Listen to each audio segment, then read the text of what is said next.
Hello, my name's Kevin Partner from makingyourown.candles.co.uk. We stock the UK's widest range of candle making kits and equipment. This video is about how to make votives. Votives are these little fellas here. They burn for around 15 hours if you put them in a votive holder, which is usually a glass container, and are most commonly used as room centres or for putting around a bath for a nice relaxing bath. They're easy to make and cheap to make, and so they make the perfect introduction to candle making. Now, the equipment you need is pretty basic stuff you're likely to have already.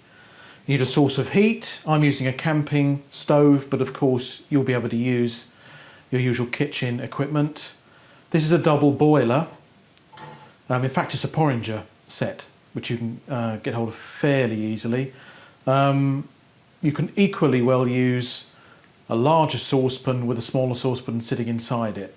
The purpose of this is to melt the wax without it coming into contact with the heat directly. So inside the lower of the two saucepans we put water, so effectively the wax which is placed in the smaller saucepan is melted by the action of the water, which can't get above 100 degrees. Wax melts in the 80-degree sort of region. Okay, so that's easy enough. If you're going to buy saucepans, get the cheapest you possibly can, but obviously they must never be used for preparing food afterwards. You also need a set of scales. Obviously reasonably accurate would be nice, because sometimes we're using relatively small quantities of wax. You need a pair of scissors, a set of pliers, and something to stir with. And that is about it.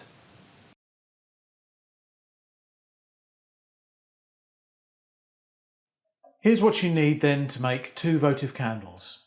You need 90 grams of paraffin wax and 10 grams of beeswax. You need wick. You need a couple of wick holders, 2 self-centering metal tabs,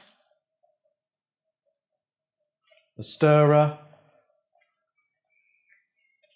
some blue tack, 1 gram of dye, and 5 mils of candle making scent. Right, to start making our candles, first thing to do is to get your double boiler going. So we fill the larger of the 2 saucepans with around 25% to 30% water, and then sit the smaller saucepan in the top. Once that's got up to heat, you can then tip your measured out paraffin and beeswax in.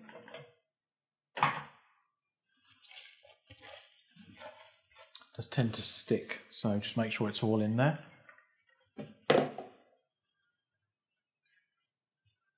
Okay, you should find that it starts to melt almost immediately.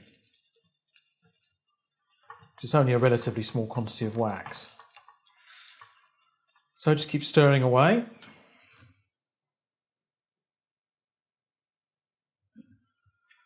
While that's melting, we're going to get the wick prepared. So if you cut the wick to roughly the length of one of the stirrers,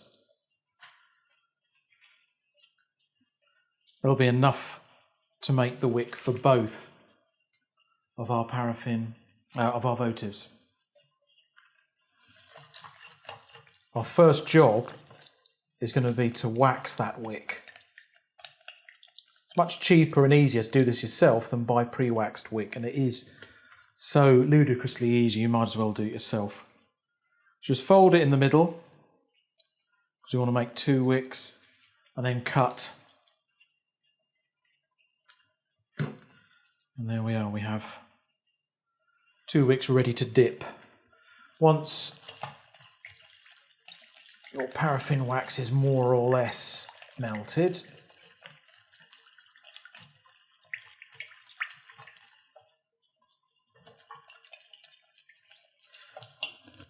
we can drop the 2 wicks in. Just leave them for a couple of seconds and hoik them back out. Just stand them on the edge of the pot, the saucepan. They don't actually burn much when you take them out. They just need a few seconds just to set. And at this point, as long as your wax is fully melted, you can turn the heat right down. Okay, so they're ready now. Next step then, to thread them through the bottom of one of these self-centering tabs.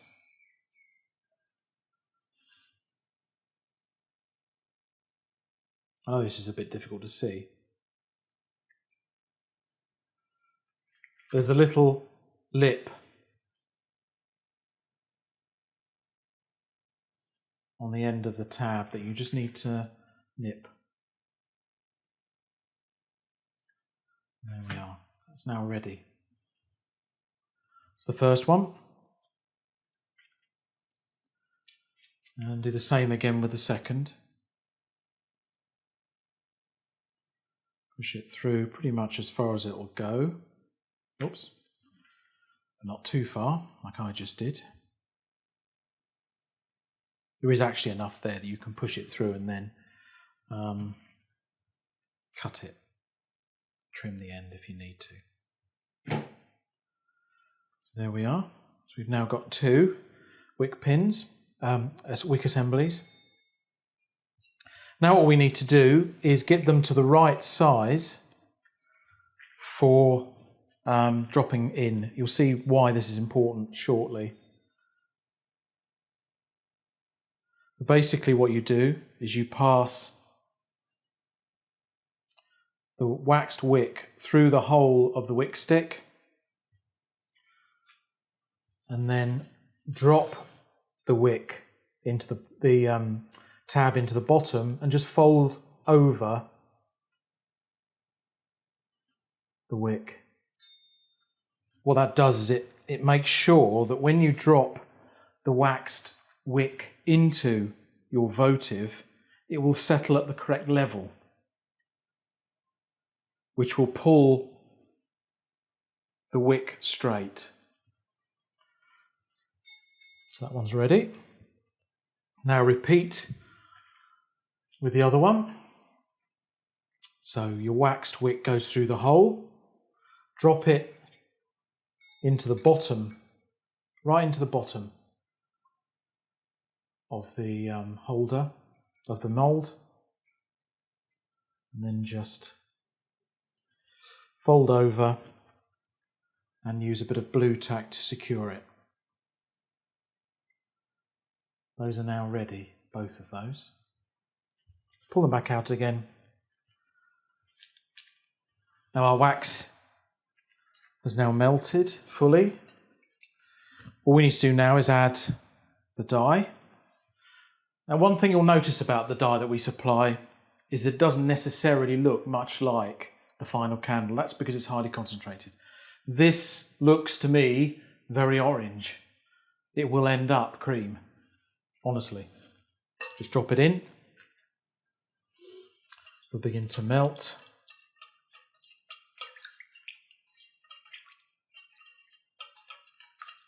Once that's melted, we're going to add the candle scent.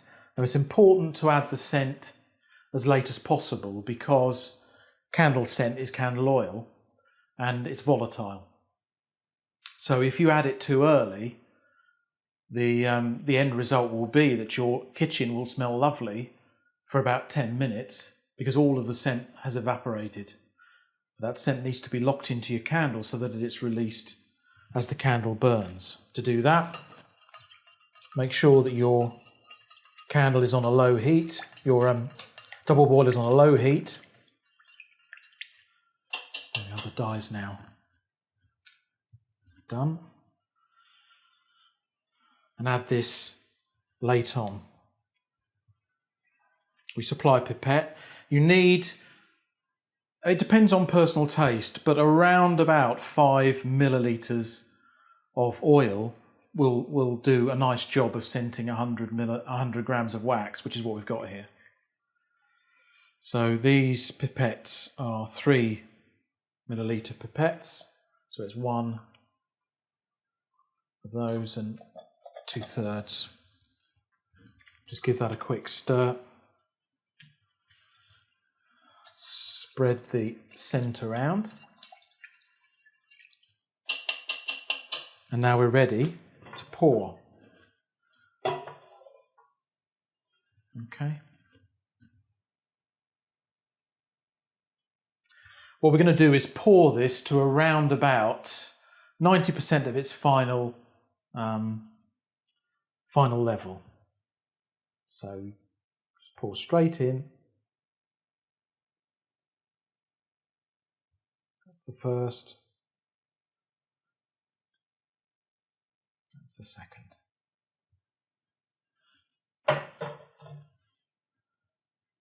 Now, take your wick assemblies and just drop them in. It's the first one.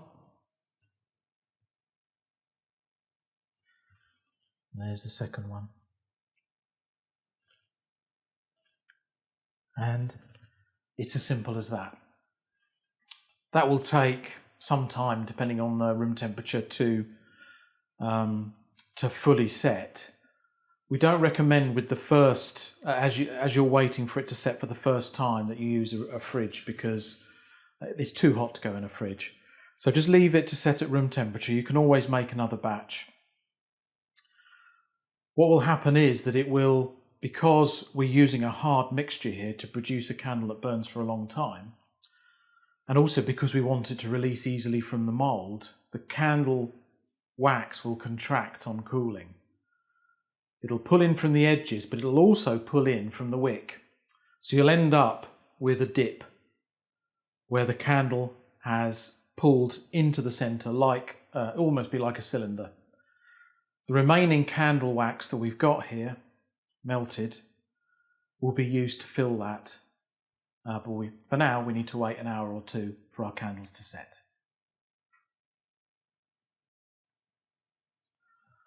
Right, our votives have now set. You can see, if I remove the wick assembly, that they've dipped in the middle there. That's what we're going to fill now with the second pour. So I've reheated my wax. The idea here is just to fill it up to the original edge. So,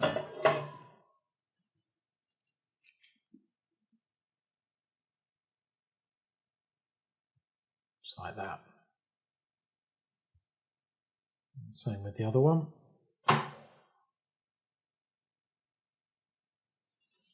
There we go. So it's I mean, it depends on how high up your original wax has remained, but you may want to just put the wick stick back on top to make sure that the wick remains perfectly central for the best possible results. That'll now take perhaps another hour or so to cool right down. You can pop that one in the fridge to speed things up, and then we'll be ready to remove the candles. Our candle's now fully set and is ready to remove from the mould. I've already trimmed the top down to about 1.5 centimetres, that sort of level. Just pull the wick stick off, and if it is ready, it should just pop out. So let's give it a go. And there we go. Beautiful, perfect little votive candle. Smells lovely as well. Ideally, you should use a votive candle holder like this. Just pop it inside. And there you have, perfect little votive candle. Before you put your votive candle in your candle holder, put about half a teaspoon of water in the bottom before you drop it in. What happens as this burns down is that wax seeps over the edges and you end up with what is almost a container candle. But if you put water in the bottom, just a tiny bit, when it has burnt right to the bottom, you'll find that you'll be able to tip this out, and with a bit of a tap, any remaining wax will fall out, leaving your container almost completely clean, ready for another votive candle. Enjoy your candle making.